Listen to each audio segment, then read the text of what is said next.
Assalamualaikum warahmatullahi wabarakatuh. Alhamdulillahilladzi anzala as-sakinata fi qulubil mu'minin yazdadu imanan ma'a imanihim. Asyhadu an la ilaha illallah wa asyhadu anna Muhammadan abduhu wa rasuluhu alladzi la nabiyya wa la rasula ba'dahu. Allahumma shalli ala Muhammad wa ala alihi wa ashabihi wa man tabi'ahum bi ihsanin ila yaumiddin. Allahumma la sahla illa ma ja'altahu sahla wa anta taj'alul hazna idza syi'ta sahlan. Wa ba'd, ayyuhan nas ittaqullaha haqqa tuqatih wa la tamutunna illa wa antum muslimun. Faqad qala Allah 'azza wa jalla, a'udzu billahi minasy syaithanir rajim.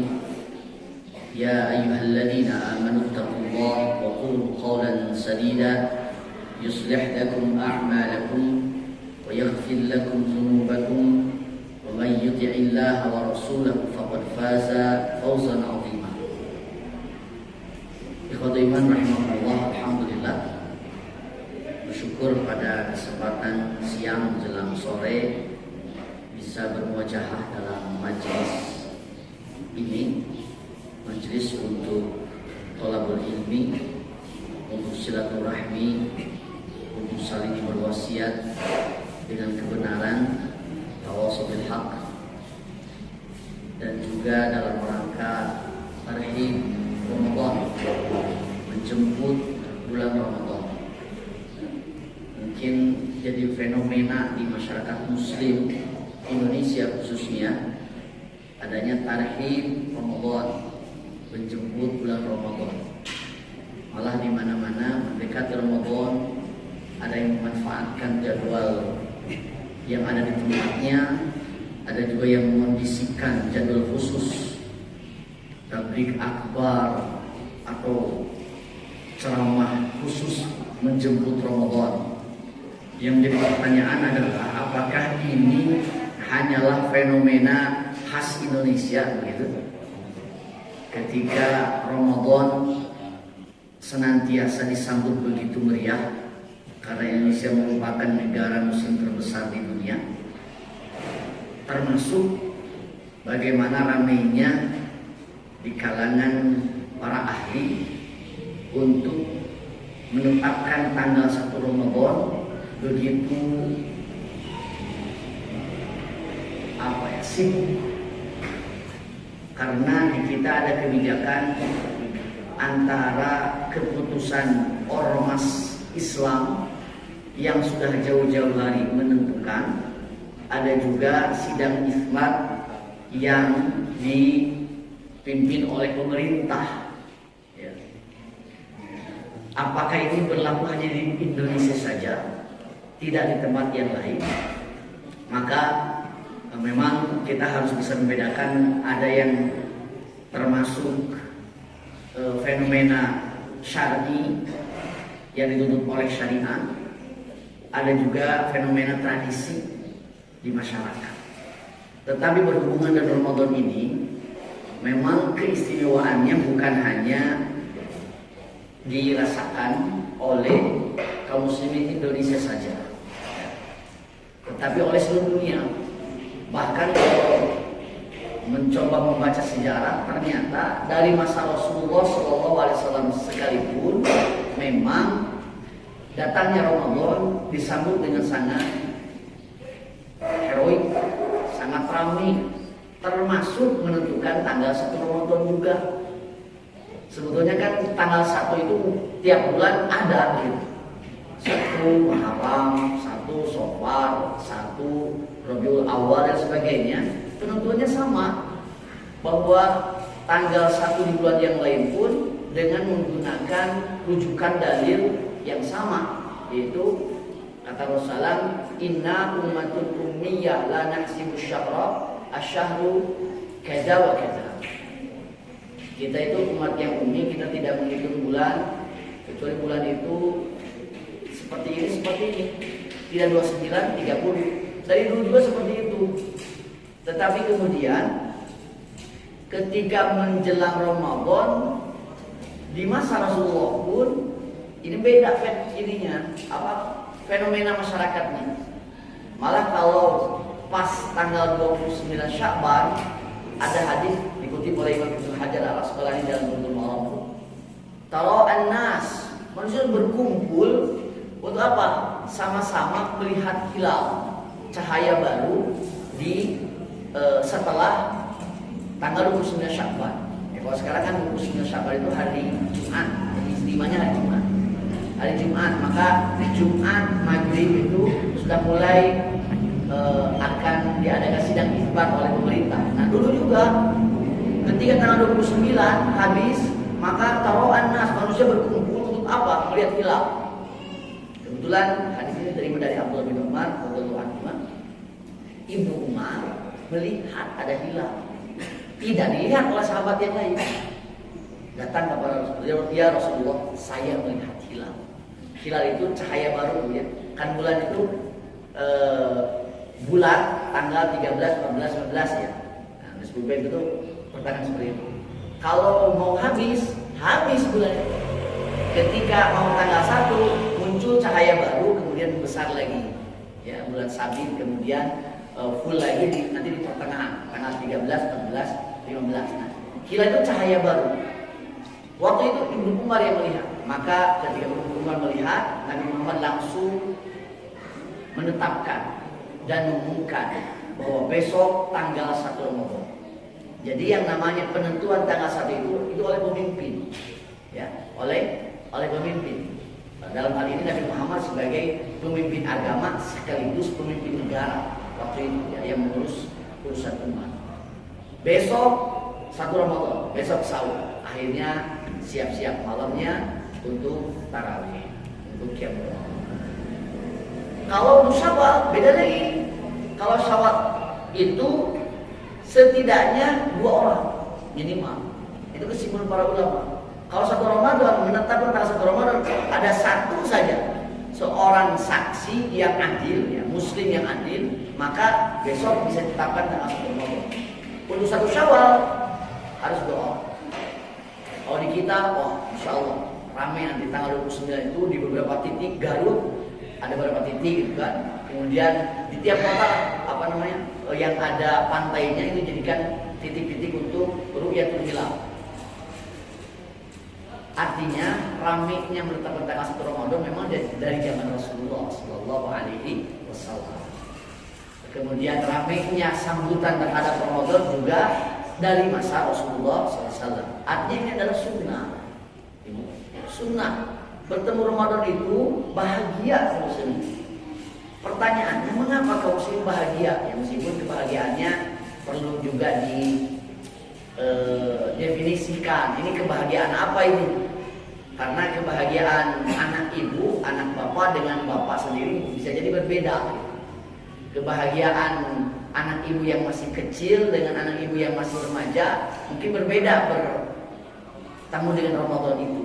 Kalau anak kecil makan kabayang teh apa? Banyak makanan, pepetasan, apalagi kemang gedang gitu kan, baju baru, kue lebaran. Jadi yang terbayang itu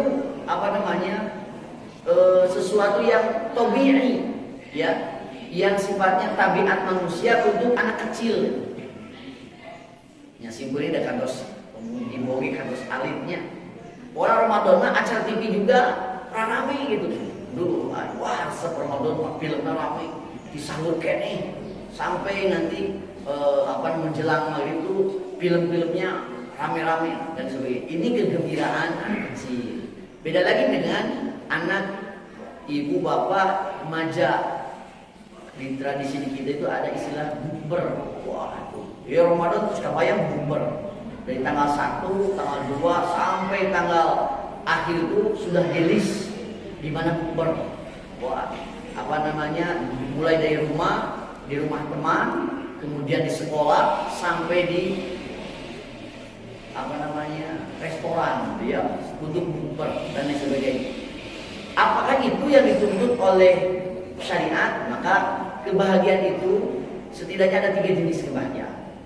Yang pertama ada as-sa'adah at-tabi'iyah, kebahagiaan tabi'i, yang manusiawi, tabiat manusia yang lebih sensitif kepada kemuliaan. Ya, kebahagiaan anak kecil tadi, kebahagiaan remaja, kebahagiaan pedagang. Pas mau Ramadan, kebahagiaan pedagang mah ini musim marema. Di awal ada apa namanya? Kalau kita mah mungahan. Wow.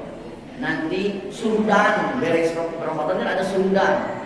Sebelum Ramadan 10 hari terakhir penuh sesak di pasar pembelanjaan. Ya, kenapa? Ada tradisi baju lebaran. Kegembiraan pedagang adalah dagang marema, kira-kira gitu.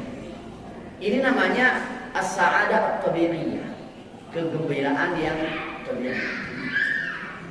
Dalam konteks yang lain mah, kegembiraan tabi'i itu banyak uang bahagia, banyak anak bahagia, barang murah, diskon bahagia, atau banyak uang, barang tidak ada, dia tidak bahagia, atau barangnya ada tapi mahal, itu menjadi sedih gitu kan. Nah, kebahagiaan yang bahagia. Jadi kebahagiaan itu sifatnya tabi'iyah.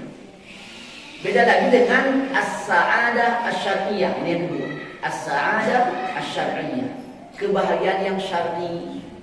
Kebahagiaan yang syar'i itu bukan dirasakan oleh apa dari aspek material keduniaan, tapi aspek ruhiyah, ya, aspek ruhani, kebahagiaan spiritual.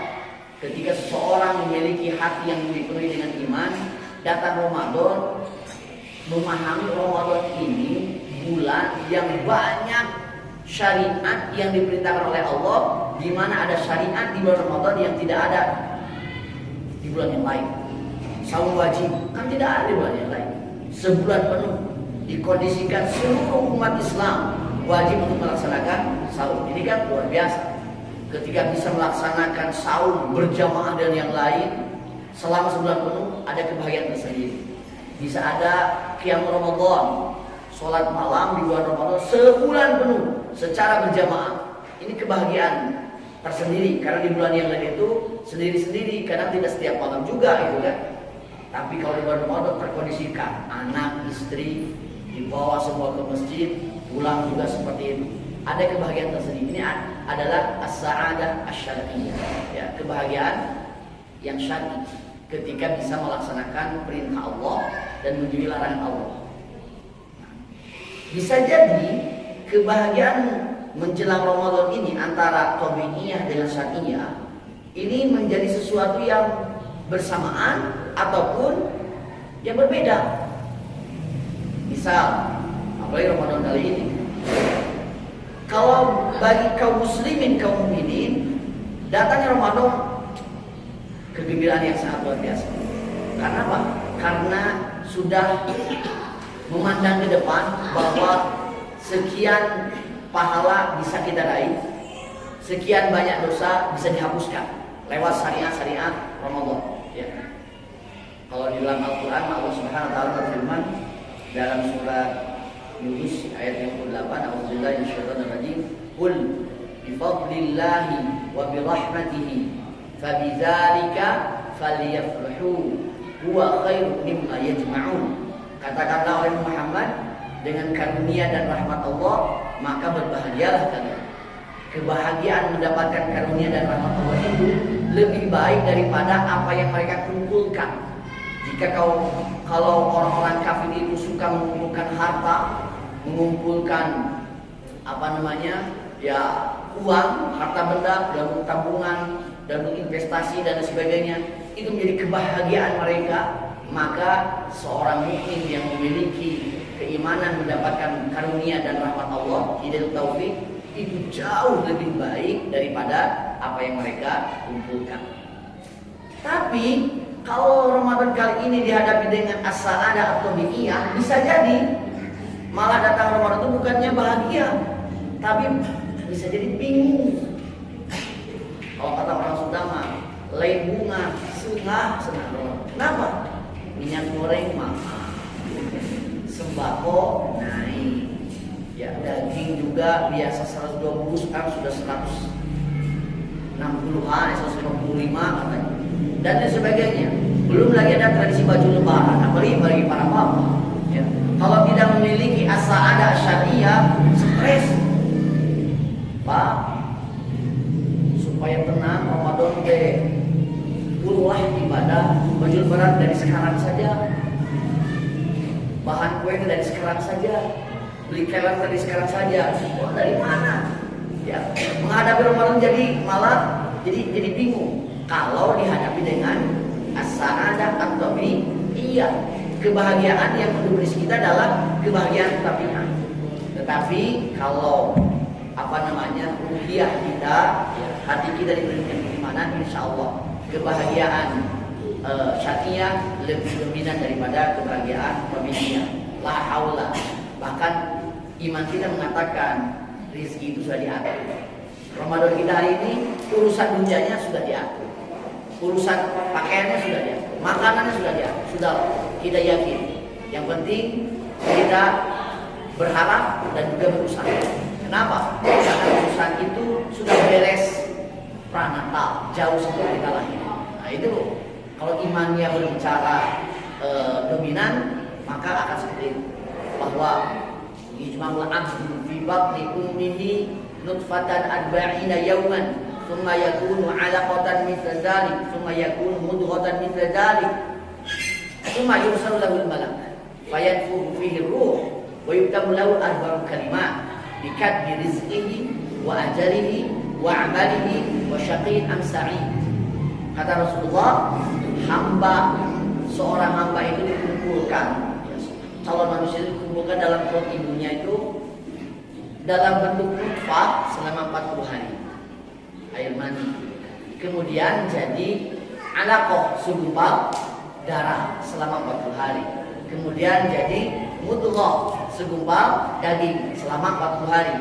Ketika sudah jadi mudghah, maka diutus kepadanya al-malak, malaikat. Untuk apa? Fayanfukhu fihi ruh, untuk menimbulkan ruh. Maka usia 40 kali 3 120 harian, 4 bulan, maka kandungan seorang ibu bergetar, ada kehidupan. Ini sudah ditiupkan ruh. Dan ketika ditiupkan ruh itu bersamaan dengan apa? Wa yuktabu lahu arba'u kalimat, ditetapkan 4 kalimat. Kalimat apa? Bikat rizki, ditetapkan rizkinya calon manusia itu selama hidup. Wa ajali, ditetapkan ajalnya, umurnya, berapa tahun umurnya nanti, berapa tahun dia akan mati. Wa amali, ditetapkan perbuatannya. Perbuatan kita itu sudah ditetapkan oleh Allah Subhanahu wa taala. Pekerjaan kita, bapak kerja di sini di PGE, ibu jadi ibu rumah tangga dan tidak jadi wanita kandung dan sebagainya, sudah ditetapkan semenjak 4 bulan kehamilan seorang ibu. Termasuk wasyakin amsa'in, ya, celaka dan bahagia, sehatnya berapa lama, sakitnya berapa lama, dan lain sebagainya, itu sudah ditetapkan. Maka kalau untuk urusan keduniaan bagi seorang mukmin selesai. Apa? Tidak usah takut dengan masa depan di dunia. Yang penting apa yang diperintahkan oleh Allah dilaksanakan, yang dilarang oleh Allah ditinggalkan. Ikhwatul iman, yang jadi pertanyaan, mengapa begitu ramai dari masa Rasulullah sampai sekarang ketika menyambut Ramadan? Apa yang istimewa dari Ramadan? Ramadan itu syahrun min ashuril hijri, salah satu bulan hijriah, ya. Bulan hijriah itu ada berapa bulan itu? Ada 12. Dan 12 ini adalah angka yang ditetapkan oleh Allah semenjak Allah menciptakan langit-langit dan bumi. Allah menetapkan bahwa jumlah bulan itu memang 12. Di dalam surat At-Taubah ayat 36, Allah Subhanahu wa taala berfirman, "A'udzubillahi minasyaitonir rajim. Inna 'iddatash syuhuri 'indallahi 12 syahran fi kitabillah. Yauma khalaqas samawati wal ard minha arba'atun hurum." Ayat. Sesungguhnya jumlah bulan di sisi Allah itu ada 12. Itu ada dalam kitab Allah, ketetapan Allah semenjak hari Allah menciptakan langit-langit dan bumi. Dari dulu juga sudah 12. Bagaimana perputaran waktu itu? 12 bulan. 12 bulan itu apa? Satu, kalau dalam Hijriah, Muharram, Safar, Rabiul Awal, Rabiul Tsani, Jumadil Ula, Jumadil Akhir, Rajab, Sya'ban, Ramadan, Syawal, Dzulqa'dah, Dzulhijjah. 12 bulan. Nah, dalam kaitan tentang waktu, terutama tentang bulan ini, Bu, ada Ibu Bapak sekalian, ada hal yang berkaitan dengan urusan akidah kita. Apa diantaranya? Bahwa waktu di dalam Islam itu semuanya baik dan tidak ada yang buruk. Allah Subhanahu wa taala di dalam hadis qudsi mengamanatkan la tasubbu ad-dahra wa ana ad-dahr uqallibul laila wan nahar. Jangan sekali-kali kalian mencela waktu. Aku ini yang menciptakan waktu. Aku yang membolak-balikan siang dan malam. Jadi Allah mengamanatkan jangan mencela waktu, menganggap ada waktu yang sial, ada waktu yang tidak baik. Semua waktu baik. Berbeda dengan kebiasaan, tradisi dan keyakinan jahiliyah. Misal di jahiliyah zaman Rasulullah SAW. Mohon maaf, sebelum Rasulullah SAW putus. Min amril jahiliyah, dari perkara dan kebiasaan jahiliyah itu adalah masyarakat Quraisy Mekah menganggap bulan Syawal itu bulan yang tidak boleh melakukan pernikahan. Kenapa? Mereka melihat kebiasaan unta, terutama unta an-naqah, unta betina. Ada peribahasa syalatin naqatu bizanabiha. Unta betina mengangkat ekornya ketika didatangi oleh unta jantan. Kalau unta jantan di bulan Syawal datang mau kawin, si unta betina teh menolak. Cara penolakannya dia mengangkat ekornya. Kesimpulan masyarakat jahiliyah apa? Tuh, unta juga Syawal agak mau kawin, maka kita pun tidak boleh nikah di bulan Syawal. Kenapa? Khawatir ada kesialan dalam rumah tangganya. Khawatir nanti rumah tangganya tidak baik, tidak sakinah mawaddah warahmah, kira-kira bahasa kita. Maka budaya jahiliyah yang menghubungkan kesialan nikah di bulan Syawal dihapus oleh Rasulullah SAW. Bagaimana caranya Rasulullah? Rasulullah nikah dengan Siti Aisyah radhiyallahu anha di bulan Syawal, yang menunjukkan bahwa bulan Syawal itu tidak apa-apa melakukan pernikahan. Alhamdulillah, proses Islamisasi ini dari masa Rasulullah, kalau dalam konteks kita di Indonesia, malah bulan Syawal jadi bulan musim nikah. Itu Syawal, Rayabung gitu ya. Syawal dan Dzulhijjah itu musim nikahnya luar biasa. Nah, ini sebuah perubahan tradisi jahiliyah menuju kebiasaan yang Islami yang dimulai oleh Rasulullah dulu. Ada lagi kebiasaan dan keyakinan jahiliyah itu menetapkan ada bulan sial berhubungan dengan Safar. Bulan Safar. Orang sudah bilang bulan Safar. Nah, kalau yang ini sampai sekarang masih ada yang eksis. Masih ada yang eksis. Ya, terutama dihubungkan dengan apa? Pernikahan, bulan nikah, bulan Safar. Kenapa? Bulan kawin anjing, bulan kawin burung, ya. Jadi kan katanya anjing itu kawinnya di bulan Safar. Persis sama dengan dulu melihat kebiasaan apa hewan, kemudian dihubungkan dengan kesialan yang akan terjadi jika dilakukan oleh manusia. Hada min amril jahiliyah. Ini kebiasaan jahiliyah.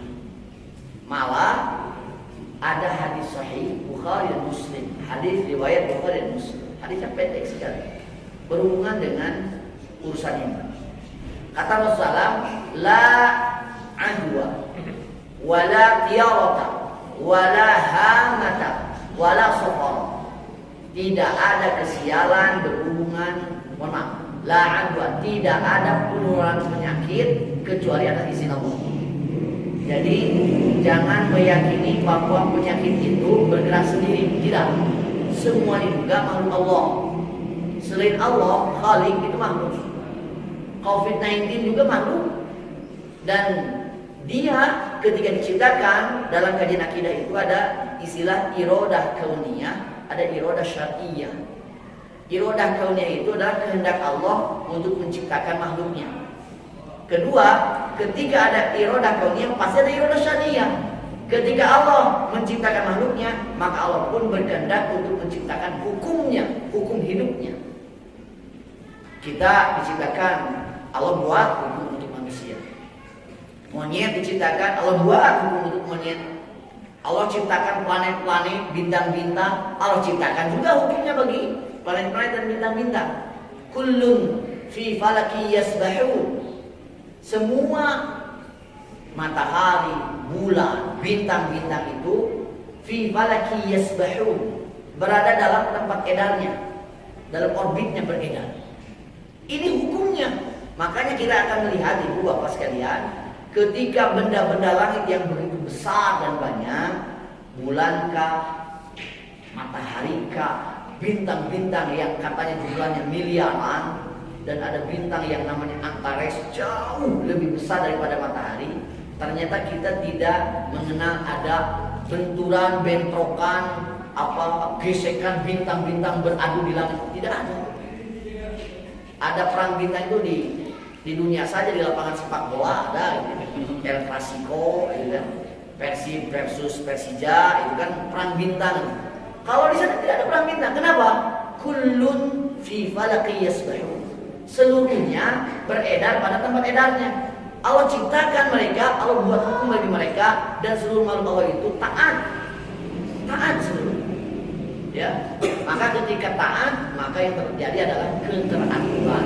Begitupun dengan binatang sekecil, virus sekalipun, bakteri sekalipun, Allah ciptakan pasti Allah juga menciptakan hukumnya bagi dia. Ya, untuk apa? Untuk menyebar, mewabah dan sebagainya.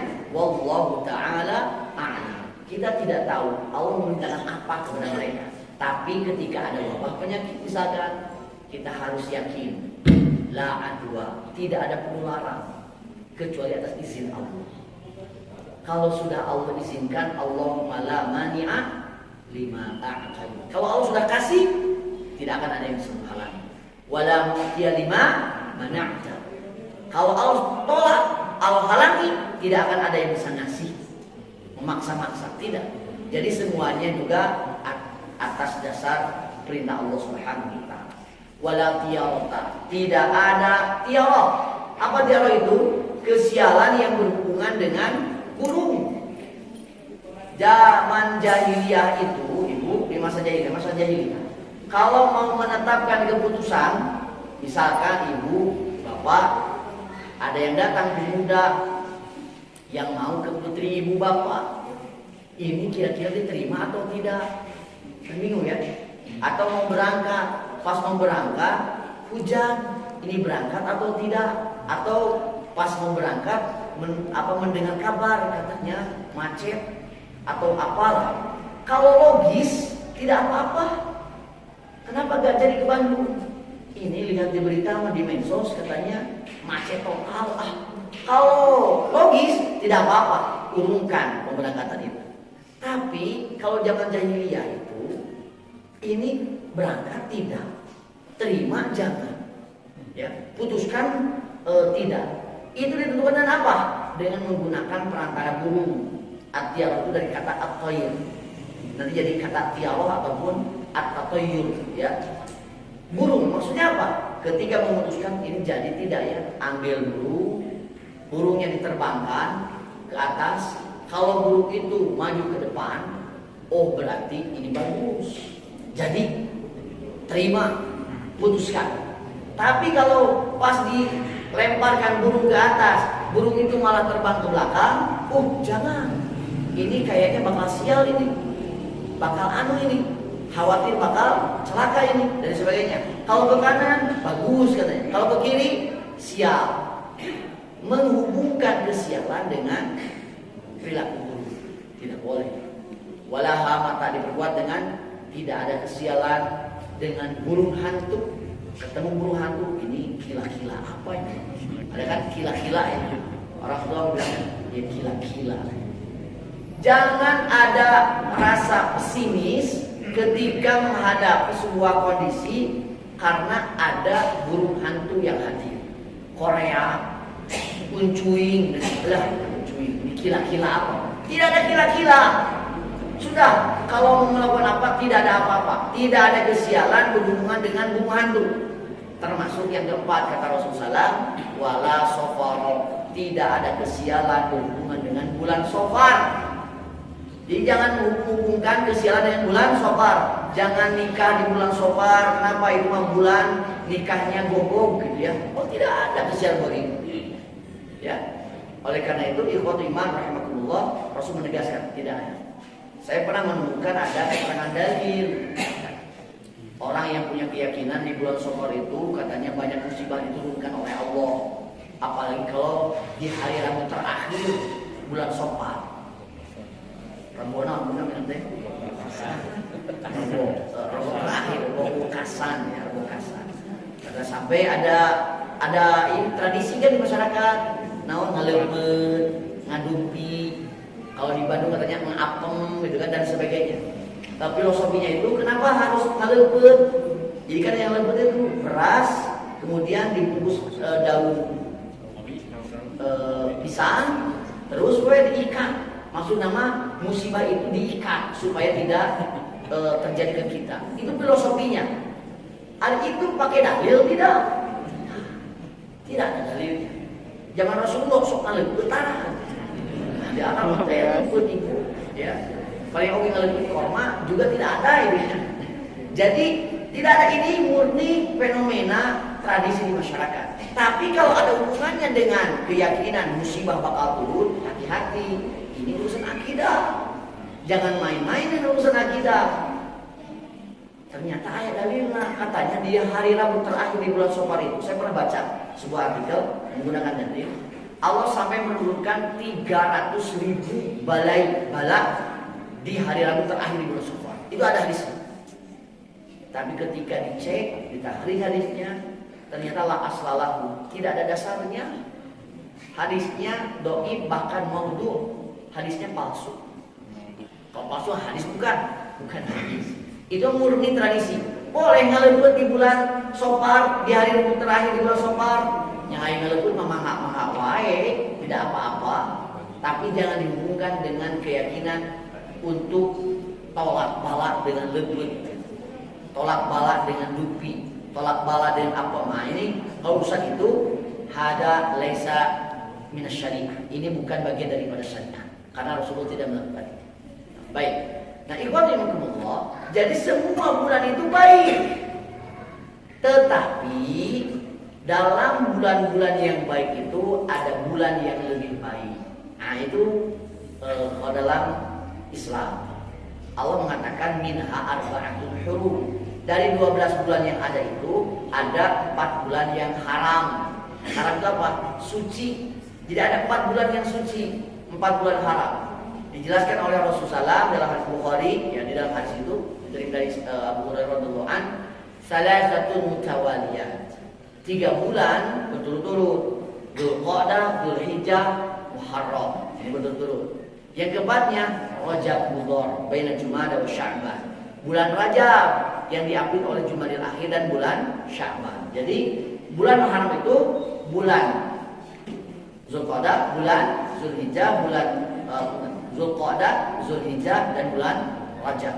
Inilah yang disebut dengan bulan haram, bulan suci. Jadi bulan suci itu bulan suci Muharram, bulan suci Dzulqa'dah, bulan suci Dzulhijjah, bulan suci Muharram dan bulan suci Rajab.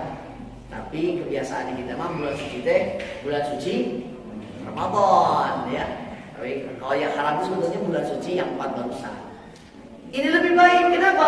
Kata Abdullah bin Abbas radhiyallahu anhu, bahwa beramal soleh di bulan-bulan haram pahalanya lebih besar daripada amal soleh di luar bulan-bulan haram. Sebaliknya, maksiat di bulan-bulan haram dosanya lebih besar daripada maksiat di luar bulan-bulan haram. Ini bulan haram yang keempat. Ada lagi dalam Islam itu bulan yang terbaik. Bulan terbaik itu bulan apa? Ramadan. Jadi ada bulan yang baik, ada bulan yang lebih baik, ada bulan yang terbaik. Dan yang terbaik itu adalah Ramadan. Makanya sambutan ke Ramadan beda dengan sambutan kepada bulan-bulan yang lain. Kenapa bulan Ramadan ini disebut bulan terbaik? Syahrul Ramadan alladzi unzila fihil Quran. Al-Baqarah 185. Bulan Ramadan itu bulan diturunkannya Al-Quran. Bahkan dalam hadis, Ramadan itu bukan hanya Al-Quran yang diturunkan. Zabur Ramadan, Taurat Ramadan, Injil Ramadan, Al-Quran juga Ramadan. Kitab-kitab samawi diturunkan di bulan Ramadan. Al-Quran ini turun singkatnya ada dua proses. Ada dua proses penurunan. Ada inzalul Quran, ada tanzilul Quran. Inzalul Quran itu Quran diturunkan secara sekaligus. Kalau tanzil Quran, Al-Quran diturunkan secara perlahan-lahan. Ya. Inzalul Quran, Quran turun secara sekaligus, yaitu dari mana? Lauhul Mahfuz di langit ke-7 ke Baitul Izzah di langit pertama. Di Lauhul Mahfuz nama tempat di langit ke-7 diturunkan ke Baitul Izzah di langit pertama, namanya Sama'ud Dunya. Di Sama'ud Dunya itu ada namanya Baitul Izzah, itu tempatkannya Al-Quran ketika diturunkan. Kapan? Inna anzalnahu fi lailatul qadar. Sesungguhnya kami melakukan menurunkan Al-Quran inzal pada malam Lailatul Qadar. Di satu malam, bukan satu bulan. Lailatul Qadar itu satu malam yang berada di bulan Ramadan. Kapan? Tanggal berapa? Kamu sabar aku inzal itu nanti 17 Sanes. Turunnya Al-Quran sekaligus dari Lauhul Mahfuz ke Baitul Izzah di satu malam. Di bulan apa? Di bulan Ramadan. Tanggal berapa? Wallahu a'lam. Kata Rasulullah, taharrau lailatul qadri fil ashril awakhir min Ramadan. Carilah oleh kalian malam Lailatul Qadar itu di 10 hari terakhir di bulan Ramadan. Satu malam di antara 10 hari terakhir di bulan Ramadan. Itu turunnya Al-Quran dari Lauhul Mahfuz ke Baitul Izzah. Namanya Lailatul Qadar. Ayat turunnya cuma sekali dulu. Wallahu ta'ala alam ya. Tahun berapa? Wallahu a'lam ya. Bulannya jelas Ramadan di antara 10 hari terakhir, yaitu di malam ganjil. Cuman masalahnya ganjil di kita mah susah sekarang mah, karena Ramadannya juga tanggal 1 tak ada yang Sabtu, kemungkinan ada yang Ahad. Di pas nanti 10 hari terakhir, yang ini tanggal 21, yang lain tanggal 20. Jadi kumahain atau sekenana ganjil dan genapnya. Makanya kata Rasulullah, taharrau Lailatul Qadri fil ashr awakhir, maksimalkan sajalah 10 hari terakhir mah ya. Ahya lailahu, Rasul juga biasa syadzami zarahu, sabuknya diketatkan, dikuatkan. Wa ahya lailahu, menghidupkan malamnya. Wa aiqadha ahlahu, dan membangunkan keluarganya. 10 hari terakhir mah malam teh begadang ibadah saja. Luar biasa. Kenapa? Karena kita tidak tahu di mana nih satu malam disebutkan Lailatul Qadar itu. Nah, ini proses pertama. Al-Quran turun secara sekaligus dari Lauhul Mahfuz ke Baitul Izzah di langit dunia, semuanya ya, keseluruhan. Dan itu turunnya daf'atan wahidatan pada malam Lailatul Qadar di bulan Ramadan, di 10 hari terakhir bulan Ramadan, malam ganjil. Yang kedua, Quran itu turun dari Baitul Izzah di langit dunia ke dunia, yaitu diturunkan dari Allah kepada Nabi Muhammad sallallahu alaihi wasallam. Kalau ini mah tanzilul Quran, diturunkannya secara munajjaman, berangsur angsur. Kadang 5 ayat, ada 7 ayat, ada yang 10 ayat, kurang dari 10 ayat, ada yang juga yang lebih dari 10 ayat. Itu diturunkan selama kurang lebih 23 tahun. Ayat yang pertama diturunkan adalah surat Al-Alaq 1-5. Iqra bismi rabbikal ladzi khalaq, khalaqal insana min 'alaq, iqra wa rabbukal akram alladzi 'allama bil qalam 'allamal insana ma lam ya'lam. 5 ayat ketika Nabi Muhammad sedang di Gua Hira. Itu diturunkan kapan, Bu? Bapak? Surat Al-Alaq kapan dulu? Bulan Ramadan bukan? Bulan Ramadan. Tanggal berapa? Tadi Ibu? 17 Ramadan. Para ulama Al-Quran mengatakan bahwa Nabi Muhammad menerima Al-Alaq 1-5 di Gua Hira itu sama waktunya seperti dengan Yaumal Taqal Jam'an. Waktu ketika dua pasukan bertemu perang Badar. Perang Badar kapan? 17 Ramadan. Makanya kalau di kita di Indonesia ada peringatan nuzulul Quran 17 Ramadan. Bukan nuzulul Quran, turunnya surat Al-Alaq 1-5. Nah, tapi kita ke Al-Quran, ya gak apa-apa lah. Nuzulul Quran 17 Ramadan. Itu turunnya surat Al-Alaq 1-5. Ini keistimewaan pertama, ya. Keistimewaan selanjutnya, Nabi Muhammad Sallallahu Alaihi Wasallam sekalipun secara tersurat menyampaikan, ya, tentang apa keutamaan Ramadan. Kata Rasulullah SAW di dalam hadis riwayat Ahmad dari Abu Hurairah radhiyallahu anhu, kata Rasul, "Qad ja'akum Ramadan syahrun mubarakun iftarada 'alaikum fihi siyama tuftahu fihi abwabul jannah wa tughlaqu fihi abwabun nar wa tughallu fihi asyayatin fihi lailatun khairun min alfi syahrin faman hurima khairahu faqad hurima." Kata Rasulullah, telah datang kepada kalian bulan Ramadan. Ramadan ini bulan yang penuh berkah, kasratul khair wa ziyadatu wa luzumu wa dawamu. Kebaikannya banyak sekali. Dan kebaikan itu akan terus bertambah-tambah dan tetap dan terus berkesinambungan, dawam. Inilah Ramadan, bulan penuh berkah. Nabi Muhammad tidak mengatakan bulan yang lain itu tidak berkah, tapi secara tersurat ketika disebutkan Ramadan itu syahrun mubarakun, berarti ada keistimewaan yang luar biasa di bulan Ramadan. Iftarada 'alaikum fihi siyam, Allah mewajibkan saum di bulan Ramadan. Tidak mewajibkan saum di bulan yang lain. Tuftahu fi abwabul jannah, pintu surga di bulan Ramadan itu dibuka dan pintu neraka ditutup. Wa tughallu fi syayatin, dan setan-setan juga diikat. Ibu, tentang surga itu dan surga dan neraka, ini akidah kita, memiliki pintu. Surga punya pintu, dan pintunya itu ada jadwal ditutup, ada jadwal dibuka. Jadwal ditutupnya pintu surga selamanya, selama ini terus ditutup, maksudnya terus ditutup. Dan ada jadwal dibuka. Jadwal dibukanya itu 2. Ada jadwal pekanan usbu'iyan, ada jadwal sanawiyan, tahunan. Jadwal pekanannya disebutkan di dalam hadis, tuftahu abwabul jannati yaumal itsnaini wa yaumal khamis. Pintu-pintu surga dibuka setiap hari Senin dan setiap hari Kamis. Ini pekanan. Kemudian ada jadwal tahunan. Kapan? Qadja'akum Ramadan. Di antaranya apa? Tuftahu abwabul jannah. Tuftahu fihi abwabul jannah. Pintu-pintu surga itu dibuka sepanjang bulan Ramadan. Pertanyaannya adalah, apa keistimewaan dan hikmah dibukanya pintu-pintu surga bagi kita hari ini di sini? Kata Rasulullah SAW, keutamaan pintu-pintu surga dibuka itu adalah payung